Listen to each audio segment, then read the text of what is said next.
오늘은 이제 야곱의 네 번째 시간입니다. 네. 자, 이 시간 하나님께서 한 사람을 어떻게 복을 주시는지를 한번 살펴보고 진짜 하나님 하늘의 복을 받을 수 있는 비결을 배울 수 있기를 기도합니다. 자, 지금까지 내용 살펴보신 것처럼요, 야곱에게는 에서에게서 죽임을 당할지도 모른다는 두려움이 있었습니다. 그래서 그는 자신이 할 수 있는 최선을 다해서 예물을 준비했습니다. 그럼에도 불구하고 그는 그날 밤에 그 강을 건널 수가 없었습니다. 더구나 잠도 오지 않았습니다. 모든 재물과 모든 가족들, 자식들 다 건너보내고 혼자 강가에 남아 있었습니다. 이제 이 밤이 지나면 이제 죽을 수도 있었습니다. 그리고 이 상황에서 그 어떤 것도 그를 구원할 수 없었습니다. 그 많은 재물도 사랑도 가족들도 그를 구원할 수 없었습니다. 하지만 하나님은 그를 이렇게 죽도록 내버려 두지 않으셨습니다. 자, 24절 보시죠. 24절 보신 것처럼요, 갑자기 그날 밤에 잠도 못 자고 혼자 남아있는데 갑자기 어떤 사람이, 전혀 알지 못하는 사람이 나타나서 야곱을 잡아들이려고 했습니다. 아마 그 순간 야곱도 갑자기 이게 누구야? 아마 이 일을 당하면서 본능적으로 안 넘어지려고 한 것 같습니다. 그래서 씨름이 시작됐습니다. 씨름이 밤새도록 했댔습니다. 해 뜰 때까지 계속 씨름했습니다. 그런데 아무리 넘어뜨리려고 해도 야곱이 절대로 넘어지지 않았습니다. 저 같은 사람은요, 의지가 약해가지고 이런 상황이면 바로 넘어갔을 것입니다. 왜냐하면 이제 나 잠에서 죽을지도 모르는데 갑자기 누가 씨름하자고 와서 씨름한들 하겠습니까? 그냥 난 죽을지도 모르는데 아마 온몸에 기력이 빠져서 넘어졌을 것입니다. 아예 포기했을지도 모르겠습니다. 하지만 야곱은 내일 당장 죽더라도 씨름 들 수가 없었습니다. 그럼 밤새 버텼습니다. 그리고 25절 보시죠. 아무리 해도 야곱을 꺾을 수 없음을 보고 그 사람이 야곱의 환도뼈를, 허벅지뼈를 쳤습니다. 아마 순간 이 허벅지뼈가 나가는 큰 고통을 느꼈을 것이고 그 탈골이 되어서 야곱이 무릎을 꿇을 수밖에 없었습니다. 그 사람이 말합니다. 26절, 나를 보내라. 이제 곧 해가 뜬다. 즉 해 뜨기 전에 나를 보내다오. 26절. 그래서 야곱이 뭐라고 그랬습니까? 자, 아마도 갑자기 밤새도록 버텼는데 갑자기 생각지도 못하게 허벅지뼈를 얻어맞아가지고 너무나 고통스럽게 앞에 꼬꾸라졌습니다. 그런데 씨름할 때 붙잡고 있었겠죠, 서로. 붙잡은 손을 절대로 놓지 않고, 아마 더 세게 잡은 것 같습니다. 그리고 말합니다. 나를 축복하소서. 그렇지 않으면 내가 보내드릴 수 없습니다. 그는 죽을 수도 있는 상황이었지만 끝까지 복을 원합니다. 비록 몸은 한 대 얻어맞아서 무릎 꿇게 되었지만 절대로 그 사람은, 야곱은 꺾이지 않았습니다. 끝까지 복을 구합니다. 그리고 28절, 29절 잘 아시는 것처럼 그분은 당장 죽어도 끝까지 복을 구하는 야곱에게 진짜 복을 주셨습니다. 그 진짜 복이 뭐였죠? 지난번에 살펴본 것처럼 이름이 바뀌는 것입니다. 그가 가지고 있는 재물이, 그가 가지고 있는 사랑이, 그가 받은 사랑, 쟁취한 사랑이, 가족이 물론 다 복입니다. 그러나 진짜 복은 그것이 아니라 그가 바뀌는 겁니다. 이름이 바뀌는 겁니다. 더 이상 야곱이 아니라, 더 이상 사기꾼이 아니라 이스라엘, 하나님과 겨루는 사람으로 바꿔주셨습니다. 지난번에 살펴본 것처럼 진짜 복은 소유나 사랑이 아닙니다. 내가 바뀌는 겁니다. 내 이름이 바뀌는 겁니다. 야곱이 이스라엘이 되는 게 진짜 복입니다. 자, 29절 보시죠. 그러자 야곱이 그 사람의 이름을 묻습니다. 당신의 이름이 무엇입니까? 그는 이분이 누군지 알고 싶었습니다. 예. 그리고 잠시 후에 30절 보시면 아시겠지만 그곳의 이름을 브니엘이라고 했는데, 자, 브니엘이라는 뜻이 뭐죠? 브니엘이라는 뜻은 싸우다. 좋습니다. 엘은 하나님이고요. 브니엘은 파님입니다. 파님, 얼굴. 예. 그래서 브니엘이라는 뜻은 하나님의 얼굴이라는 뜻입니다. 그렇게 한 이유는 뭐죠? 30절에 보시면 그가 하나님과 얼굴과 얼굴을 대면하여 보고도 살았기 때문입니다. 예. 그래서 브니엘이라고 했습니다. 예. 그 30절에 가서 비로소 그분이 자신을 찾아와 주신 하나님이신 것을 깨달았습니다. 근데 29절에 이분이 누구신지 한번 이름을 여쭈었죠. 그랬더니 하나님께서 그에게 뭐라고 말씀하셨습니까? 어찌하여 내 이름을 묻느냐? 라고 하십니다. 왜 갑자기 이름 말씀하시면 되잖아요. 예? 말씀하지 않으셨습니다. 왜 내 이름 묻느냐? 라고 하셨죠. 무슨 뜻이죠? 하나님은요, 인간의 이 능력으로, 인간의 지성으로, 인간의 어떤 모든 것으로 하나님은 파악할 수 있는 분이 아닙니다. 하나님은 인간의 지성, 인간의 능력, 그 훨씬 초월하셔서 저 피안의 세계, 저 너머 다른 세계, 다른 차원에 계시는 분이십니다. 그래서 29절 야곱이 청하여 이르되 당신이 알려주셔서 그러나 그분이 어찌하여 이름을 묻느냐. 그리고 자, 중요한 거 마지막 하나 더. 자, 29절 우리 같이 한번 읽어보실까요? 29절 천천히 같은 목소리 읽어보시겠습니다. 시작. 야곱이 청하여 이르되 당신의 이름을 알려주소서. 그 사람이 이르되 어찌하여 내 이름을 묻느냐 하고 거기서 야곱에게 축복한지라. 자, 어떻게 했다고요? 마지막에? 예, 그렇죠. 거기서 야곱에게 축복한지라. 하나님께서 이 밤새도록 한 씨름의 모든 최종 결론, 야곱을 축복하셨습니다. 그 밤에 갑자기 야곱이 원치도 않았는데, 야곱은 오실지 안 오실지 몰랐어요. 예. 위기의 순간에 하나님께서 오셨는데, 오실 때부터 처음부터 야곱을 축복하시고자 작정하시고 오신 것입니다. 그 이전부터, 태어나기 전부터 하나님은 야곱을 아브라함의 복으로, 이삭의 복으로 축복해 주시고자 하셨습니다. 그런데 문제가 있었어요. 하나님께서 야곱을 축복하시고 싶으신데 이 축복이 안 들어갑니다. 아무리 하나님께서 야곱을 축복하시고 싶으셔도, 아무리 쏟아부어도 야곱 안으로 복이 들어가야 되는데 자꾸 흘러내려서 복이 안 들어가요.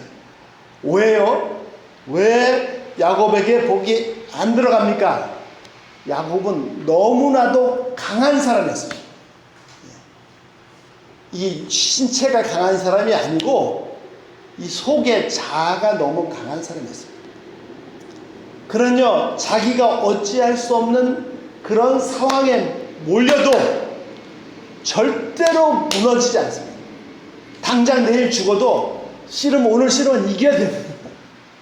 예, 절대로 부서지지 않습니다. 예. 요즘 유행하는 말, 중꺽마라고 들어보셨나요? 중꺽마 들어보셨어요? 성이 알아? 성이 뭐지? 중요한 것은 꺾이지 않는 마음. 그렇죠. 예, 예. 그래서 중꺽마라고 합니다. 중꺽마. 예? 국가대표 운동선수들이 나가서 막 싸우는데 막 지고 있어요. 우리 안 되겠다. 포기하고 싶다. 그래가지고 누가 이겼죠? 하여튼 중꺽마. 아니야, 중요한 것은 꺾이지 않는 마음이야. 그래가지고 이제 이겼다는 뭐 그런 얘기죠. 자, 웬만한 사람이라면요, 이런 상황에서 무너질 수 있습니다. 애서로 인해서 지금 죽음의 공포가, 이 밤이 지나면 죽을 듯. 그래서 못 건너가잖아요. 그리고 밤에 잠도 못 자고요. 그런데도 절대로 야곱은 안 무너집니다. 내일 죽을 수도 있는데 나한테 씨름을 걸어? 내가 내일 죽더라도 씨름 질 수 없죠. 웬만한 사람이라면요, 내일 죽을 건데 됐어, 그냥 마음대로 해, 네가 이겼다 하고 끝날 수 있는데 죽음의 코너에 몰려도 절대로 질 수가 없었습니다. 힘으로 따지자면요, 하나님께서 야곱을 굴복시키는 것은 일도 아닙니다. 그냥 벌레 잡는 것보다 더 쉬운 일입니다. 근데 하나님께서 왜 야곱을 굴복시키지 않으셨어요? 그리고 왜 꼭 반칙을 하셔서 굴복시키셨습니까? 하나님께서 야곱을 굴복시키고자 하시는 것은 그의 육신이 아닙니다. 그의 육신을 굴복시키고자 그의 육신, 그의 몸이 막 산처럼 강한다 할지라도 하나님께서 손톱으로도 굴복시킬 수 있으시죠. 그의 자아가 깨지기를 원하십니다. 그는 너무나도 강한 돌덩이 같은, 바위덩어 같은, 진짜 야곱이라는 어느 누구도 당할 수 없는, 라반조차도 당할 수 없는 그런 인간이었습니다.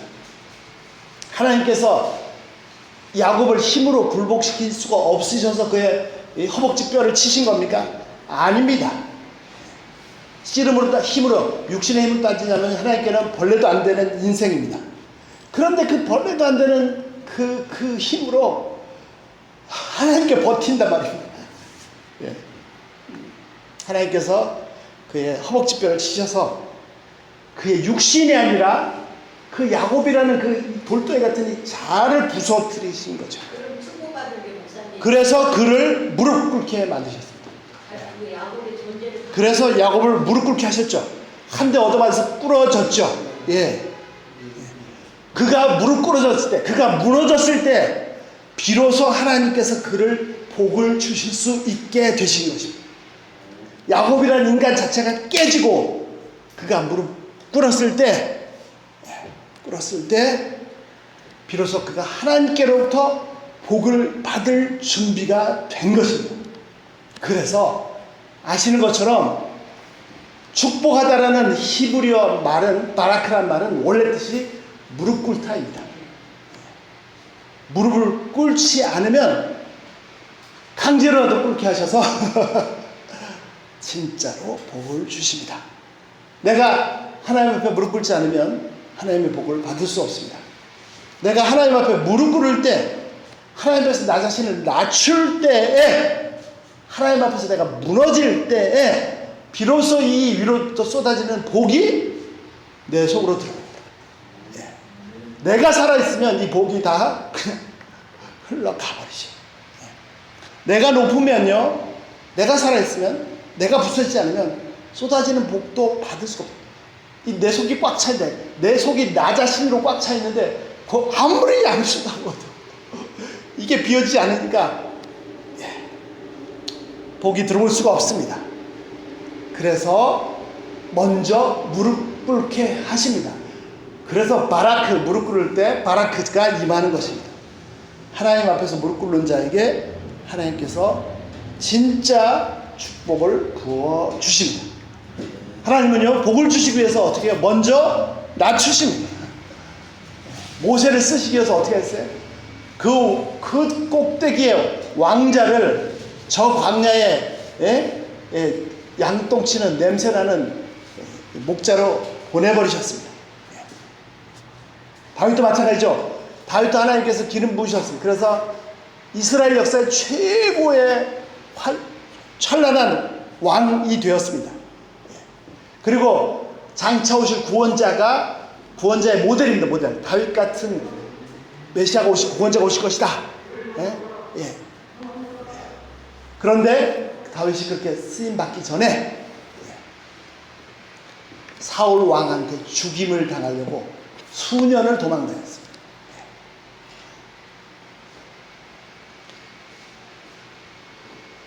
마음이 높은 자는요, 복을 부으셔도 복이 들어올 수가 없습니다. 그리고 마음이 너무 높고 강한 사람은 하나님도 복을 못 주시지, 복을 주셔도 못 받지만 사람들도 힘들어요. 예. 하나님께도 버티는데 야곱 같은 사람들에게 얼마나 강하게 부딪히겠습니까? 그러나 하나님 앞에 무너진 사람은 사람들도 평안해합니다. 은혜가 충만합니다. 정말 하나님 앞에 늘 항상 무릎 꿇기를 기도합니다. 육신적으로 실제로 무릎을 꿇을 뿐 아니라 진짜로 나 자신의 자아가 깨져서 하나님 앞에 완전히 엎드릴 수 있기를 기도합니다. 가능하면 이 허벅지뼈 얻어맞고 무릎 꿇지 마시고 그 전에 스스로 무릎 꿇을 수 있기를 기도합니다. 하나님께서 저부터 먼저 무릎 꿇게 하시길 기도합니다. 자, 30절 아까 보셨지만요. 자, 그분이 떠나갔습니다. 예, 야곱은 그 야복 나루토를, 자기가 건너가지 못했던 그 나루토를 브니엘이라고 했습니다. 이름이 뭐죠? 브니엘. 자, 브니엘, 하나님, 브니는 파님, 얼굴입니다. 얼굴. 하나님의 얼굴. 왜 그렇게 하나님의 얼굴이라고 그곳에 이름을 지었습니까? 하나님과 얼굴을 대면해서 봤음에도 불구하고 내가 죽지 않았다. 그래서 그곳의 이름을 브니엘이라고 했습니다. 그는 브니엘에서 비로소 하나님을 만났습니다. 그곳은 원래 그가 도저히 건너갈 수 없는 강이었습니다. 그는 죽음을 넘어설 수 없었습니다. 그런데 이제 그곳은 브니엘이 되었습니다. 무슨 말이죠? 하나님을 뵙고도 죽지 않고 생명이 보존되었습니다. 그러므로 이제 더 이상 무서울 것이 없습니다. 브니엘, 하나님을 얼굴과 얼굴을 대면하여 보고도 살았습니다. 더 이상 두려워할 것이 없습니다. 하나님보다 강한 자가 있습니까? 에서가 아니라 에서보다 수천만 배 강한 것이 와도 두렵지 않습니다. 왜? 하나님을 대면하고도 살기 때문에. 그는 브니엘에서 하나님을 만나고 죽음을 이겼습니다. 그는 비로소 완전히 새 사람이 되었습니다. 그래서 다음날 에서를 만나러 가는데, 보시면 만나러 가는데 가족들 뒤로 하고 자기가 제일 먼저 앞에 가서 7번 절하면서 만납니다. 그리고 말합니다. 뭐라고요? 그 전날 밤까지는 죽음의 공포가 나를 엄습했는데 하나님을 대면하고 살았어요. 죽음을 정복했습니다. 형님한테 뭐라 그럽니까? 형님의 얼굴을 배운즉 하나님의 얼굴을 배운 것 같습니다. 이 야곱이 완전히 달라졌죠. 그는 진짜 새 사람이 되었습니다. 더 이상 야곱이 아니라 이스라엘이 되었습니다. 이것이 진짜 복입니다.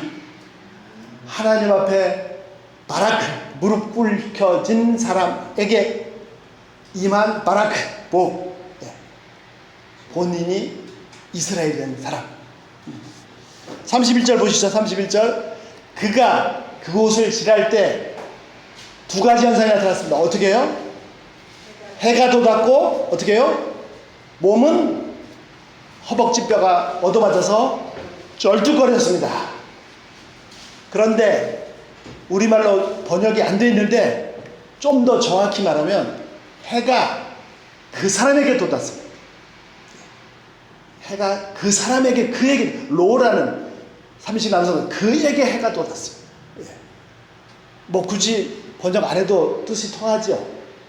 해는 누구 특정인에게 뜨는 게 아닙니다. 그렇잖아요. 해는 모든 사람에게 뜨는 거잖아요. 그런데 성경은 의도적으로 해가 그에게 돋았다 라고 기록하고 있습니다. 해는 바로 그 순간 야곱에게, 이스라엘에게 바로 해가 돋았습니다. 누구에게 해가 떴다고요? 환도뼈를, 이 허벅지뼈를 얻어 맞아가지고 탈골이 되어가지고 쩔뚝거리며 걷고 있는 야곱에게 해가 돋았습니다. 무슨 말입니까? 이 강한, 지금까지 살아면서 정말 바위보다도 더 강해진 야곱이라는 이 인간이 다 깨지고 부서져서 쩔뚝거리고 있는 그 사람에게 위로부터 빛이 임했습니다. 해가 환하게 비쳤습니다. 마치 그 영화의 한 장면, 주인공이 쩔뚝거리면서 다 깨져가지고 박살나가지고 걷고 있는데 이 사람이 진짜 복받은 사람입니다. 모든 사방이 환해졌습니다. 모든 어둠이 싹 다 거쳐버렸습니다. 모든 두려움과 공포가, 저주가, 죽음이 싹 다 거쳐서 환하게 밝아졌습니다. 너무너무 아름다운 장면. 몸은 피곤하고 아파서 쩔뚝거리지만 그의 영혼은 빛으로 충만합니다. 하나님께서 주신 축복으로 가득합니다. 자, 오늘 결론 내리겠습니다. 진정한 복은, 지난 시간에 살펴본 것처럼 진정한 복은 소유가 아니라 변화입니다. 변화. 이스라엘이 된 것. 그런데 진정한 하나님의 복을 어떻게 우리가 받습니까? 내가 깨질 때, 하나님 앞에 무릎 꿇을 때, 하나님 앞에 무릎 꿇을 때 진정한 복이 임합니다. 하나님 앞에 무릎 꿇는 것은 무엇을 말합니까? 하나님이, 성경에서 하나님께서 내가 어떤 분이시다 라고 우리가 가지고 있는 성경을 통해서 계시해 주신 그 하나님, 예수님께서 소개해 주신 그 하나님, 그 하나님이 진짜 한 분 하나님이신 것을 깨닫는 것, 나와 똑같은 수준의 수평의 존재가 아니고 다른 차원의 분이신 것을 인정하는 것, 그때 하나님을 내가 하나님으로 제대로 만날 때 그 앞에서 내가 어떤 존재인지를 발견할 수 있습니다. 그 하나님 앞에서 내가 어떤 존재인지 제대로 발견할 때 비로소 무릎 꿇을 수가 있습니다. 하나님을 하나님으로 제대로 만나기 전에는요, 나도 제법 똑똑하고 나보다 못난 사람도 많고 나는 정말 의롭게 깨끗하게 선하게 살아왔고 나보다 나쁜 놈들도 많고 죄인들도 많고 나는 그래도 비교적 가진 것이 있고 나보다 못났고 가진 것이 없는 사람도 많고 뭐 이렇게 생각하거든요. 하나님 앞에 무릎 꿇지 않습니다. 그러나 그분의 실상을, 하나님이 어떤 분인지를 제대로 만나면, 하나님을 제대로 대면하면 바울의 고백처럼요, 내가 죄인 중에 죄인이요 죄인 중에 괴수요, 더 나아가서 그분의 영광 앞에서 세상에서 이렇게 추악한 죄인입니다, 자신의 실상을 처절하게 발견할 수밖에 없습니다. 그래서 저절로 무릎 꿇을 수밖에 없습니다. 나의 의의는, 나는 그래도 비교적 착하게 사는데 나의 의의는 다 날아가 버리고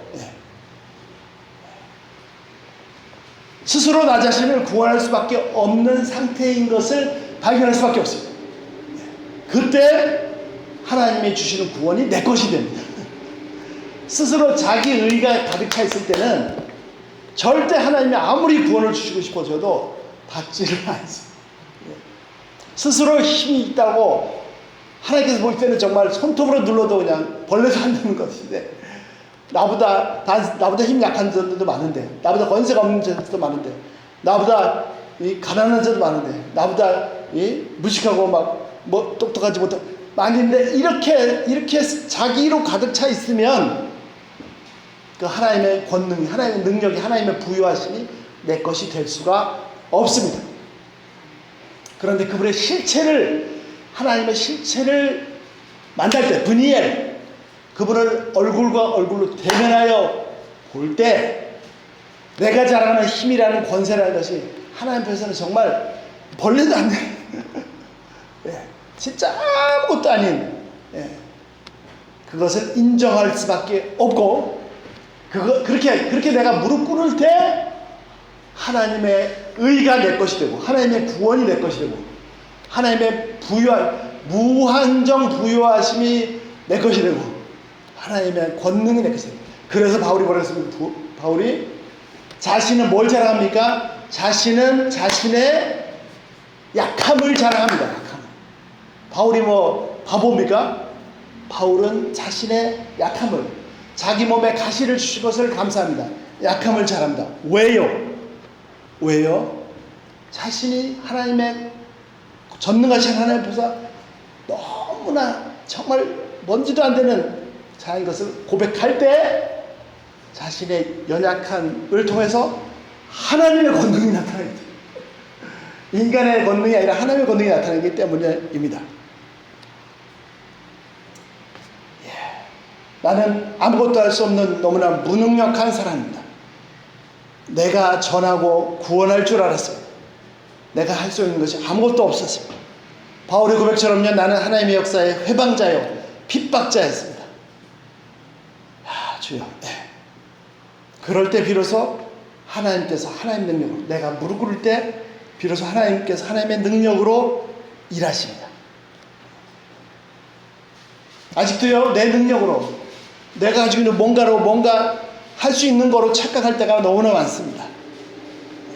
이런 자신을 하나님께서 무너뜨려 주시고 하나님의 권능이 나타나는 도구로 사용해 주시기를 기도합니다.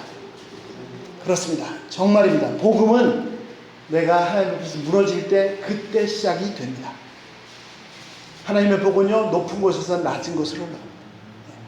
내 속이 너무 강하면, 내 마음이 너무 높으면 복을 아무리 부으셔도 그 복이 내 것이 될 수 없습니다. 무릎 꿇는 자에게, 바라크하는 자에게 복이, 바라크가 임합니다. 하나님은요, 너무 사랑하셔서 심지어는 허벅지뼈를 쳐서도 치시까지 그렇게 해서라도 무릎 꿇게 하셔서 진짜 복을 주시기를 원하십니다.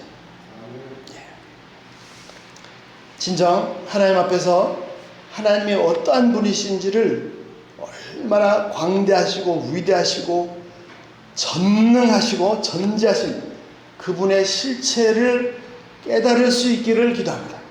그래서 그분 앞에 처절하게 낮아질 수 있기를 기도합니다. 하나님께서 마음껏 넘치도록 복을 주실 것입니다. 기도하겠습니다.